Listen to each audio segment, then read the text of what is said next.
এখন এই যে আমার আইপি যেটা আছে, আইপিটা কমে আসবে কখন? যখন আমার এই বেজ যেটা আছে, বেজে আমি রিকম্বিনেশনটা কমাইতে পারবো। এখন আমরা যদি একটু দেখতে চাই এই রিকম্বিনেশনটা কমবে কখন, আমরা একটু পরে আরেকটা চিত্র আছে, আমরা একটু চিত্রটা দেখে আসি।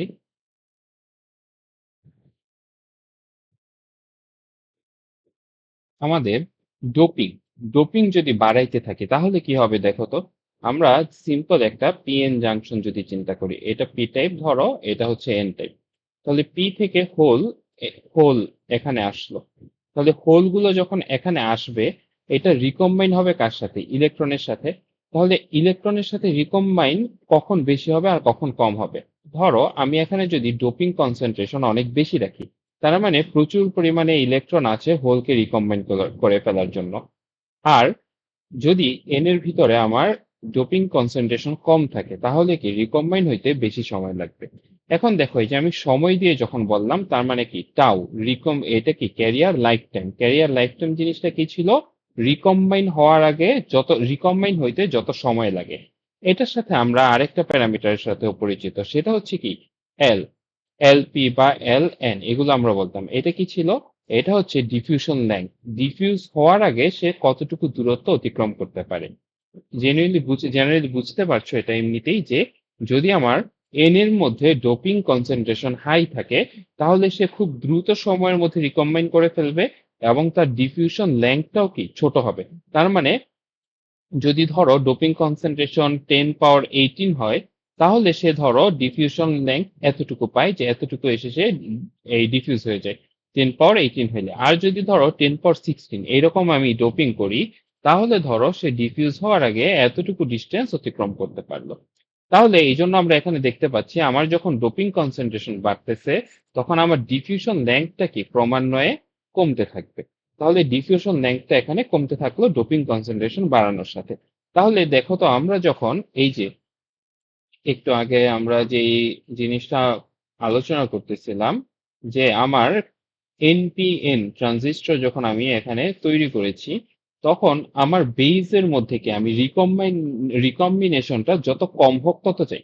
তাহলে আমার বলো দেখি, আমি এভাবে যদি চিন্তা করি, এটা হচ্ছে এন, এটা হচ্ছে পি, এটা হচ্ছে এন, এটা হচ্ছে তোমার কালেক্টর, এটা হচ্ছে তোমার ইমিটার, এটা হচ্ছে তোমার বেস। এখন পি যত ছোট হবে, আমি চাই কি এই যে আমার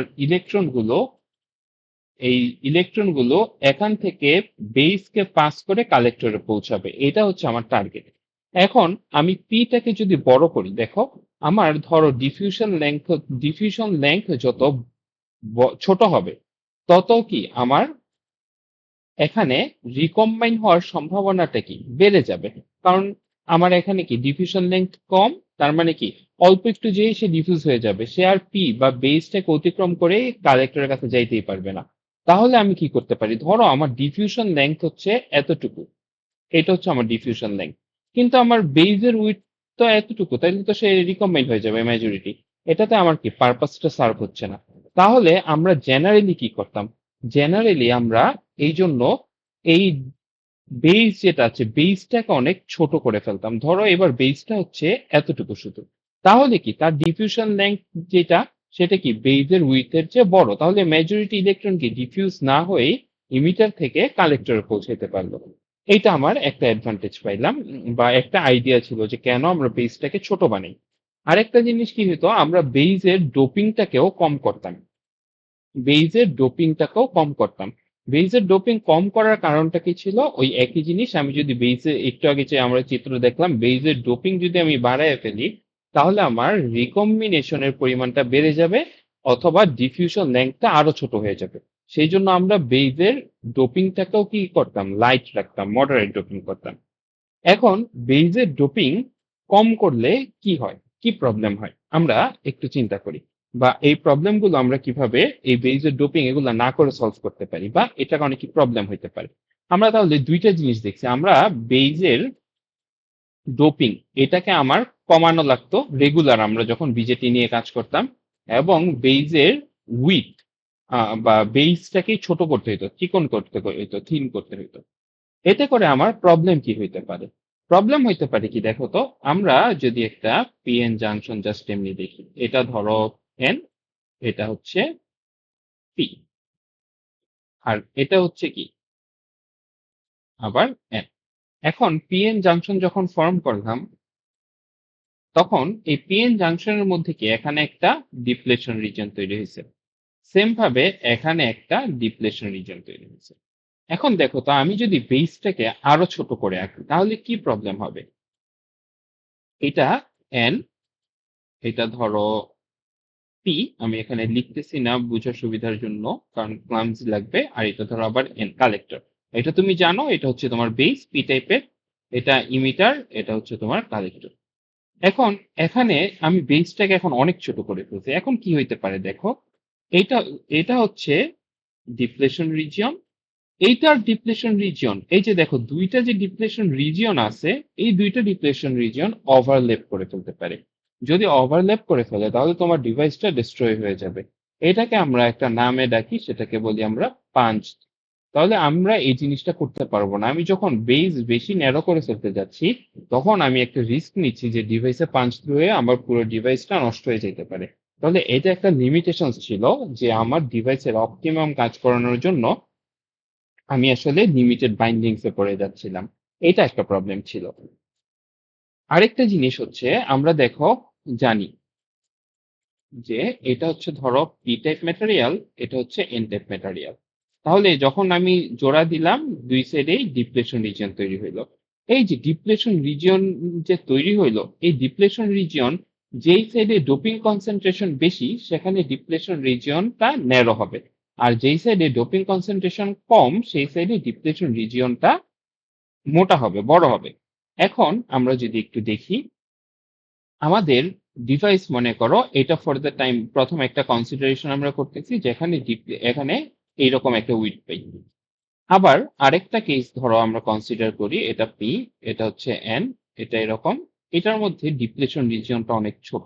এই যে ডিপ্লেশন রিজিয়নটা ছোট, এটা ডাব্লিউ টু ধরো, এটা ধরো ডাব্লিউ ওয়ান, এবং W one greater than W two, তার মানে কি ডাব্লিউ টু যখন হয়েছে এখানে পি এন এর মধ্যে ডোপিং কনসেন্ট্রেশনটা হাই, এন কি হায়ার, আর এখানে কি এন এর পরিমাণটা ছোট।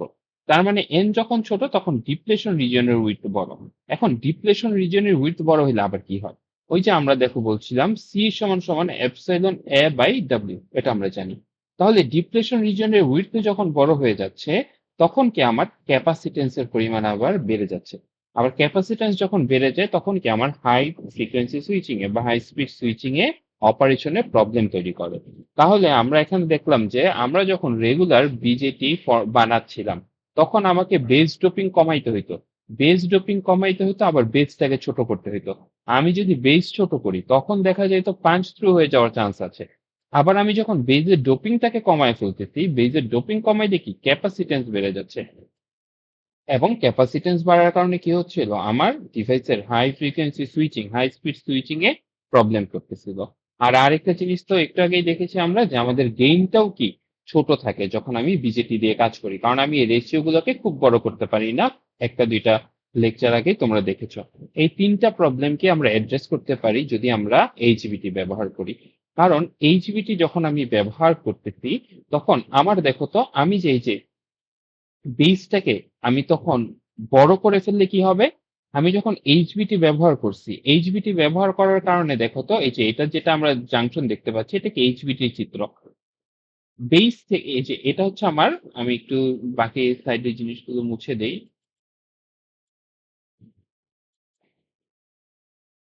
এতে আমাদের কি হইতো, আমরা যদি একটু এখানে দেখি,